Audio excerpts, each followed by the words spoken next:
12 നക്ഷത്രമുടിയുള്ളോരമ്മേ, പാതാരബിംബത്തിൽ ചന്ദ്രൻ.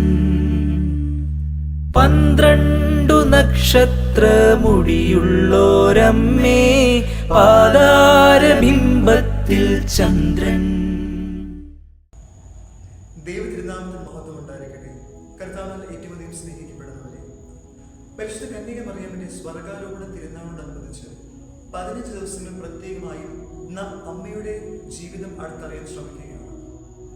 ഈ കാലയളവിൽ വളരെ അർത്ഥവത്തായ ഒരു ഗാനം നമ്മുടെ ആരാധന ക്രമത്തിൽ വിശുദ്ധ കന്യക മറിയമിന്റെ മധ്യസ്ഥ പ്രാർത്ഥനയിലുണ്ട്. അത് ഇപ്രകാരമാണ്: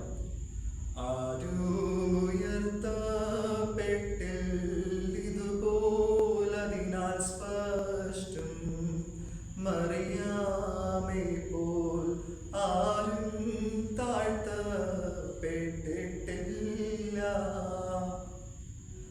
പരിശുദ്ധ കന്യക മറിയം ദൈവത്തിന്റെ മാതാവായി തീർന്നുകൊണ്ട് സർവ്വ മനുഷ്യകുലത്തിന്റെയും ശ്രേഷ്ഠയായി തീർന്നു. എന്നാൽ മാതാവിന്റെ ജീവിതം നമ്മൾ നോക്കുകയാണെങ്കിൽ എല്ലാ മനുഷ്യരെക്കാൾ താഴ്ത്തപ്പെടുകയും സഹിക്കുകയും പീഡനമേൽക്കുകയും ചെയ്ത ഒരു ജീവിതമായിരുന്നു കൊണ്ടുവന്നത്. അതിനാൽ തന്നെ വേദനിക്കുന്നവരെയും കഷ്ടപ്പെടുന്നവരെയും നല്ല രീതിയിൽ മനസ്സിലാക്കാൻ പരിശുദ്ധ അമ്മയ്ക്ക് സാധിക്കും. വിശുദ്ധ മത്തായിയുടെ സുവിശേഷം 2-ാം അധ്യായം 13-ാം വാക്യത്തിൽ നാം ഗബ്രിയേൽ മാലാഖ യോസേഫ് പിതാവിന് ഒരു ദൂത് നൽകുന്നതായിട്ട് കാണുന്നു. അമ്മയെയും കുഞ്ഞിനെയും കൂട്ടി ഈജിപ്തിലേക്ക് പലായനം ചെയ്യാൻ മാലാഖ ആവശ്യപ്പെട്ടു. അങ്ങനെ നവജാത ശിശുവിനെ കൂട്ടിക്കൊണ്ട് പലായനം ചെയ്യുന്ന ഒരു അമ്മയാണ് നമുക്ക് കാണുന്നത്. പരിശുദ്ധ അമ്മ ക്രിസ്തുവിന് വേണ്ടി എങ്ങനെ നിലകൊണ്ടു, അപ്രകാരം തന്നെ നാം ഓരോരുത്തർക്ക് വേണ്ടി നിലകൊള്ളുന്നു. എന്റെ വ്യക്തിപരമായ ജീവിതത്തിൽ പരിശുദ്ധ അമ്മയുടെ സാന്നിധ്യം എനിക്ക് 2 രീതിയിലാണ് വളരെ ഉത്തമമായിട്ടും അടുത്തും അറിയാൻ സാധിക്കുന്നത്.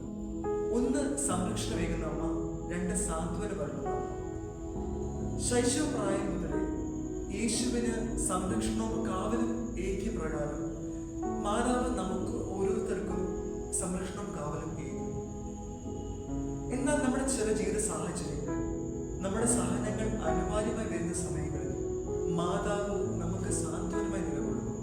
യേശുവിന്റെ കുരിശുമരണത്തിലേക്ക് നോക്കുമ്പോൾ തന്റെ കുരിശുമരണ വേളയിൽ തന്റെ സ്നേഹിതന്മാരും ശിഷ്യന്മാരും അവിടുത്തെ ഒറ്റപ്പെടുത്തിയപ്പോൾ മാതാവ് യേശുവിനോട് കൂടെയായിരുന്നു. സാന്ത്വനം പള്ളിക്കൊണ്ട് മാതാവ് യേശുവിന്റെ കൂടെയായിരുന്നു. പ്രിയമുള്ളവരെ, നമ്മുടെ ജീവിതത്തിലും മാതാവിന്റെ സംരക്ഷണവും സാന്ത്വനം കൂടെ ഉണ്ടായിരിക്കാൻ നമുക്ക് മധ്യസ്ഥം അപേക്ഷിക്കാം.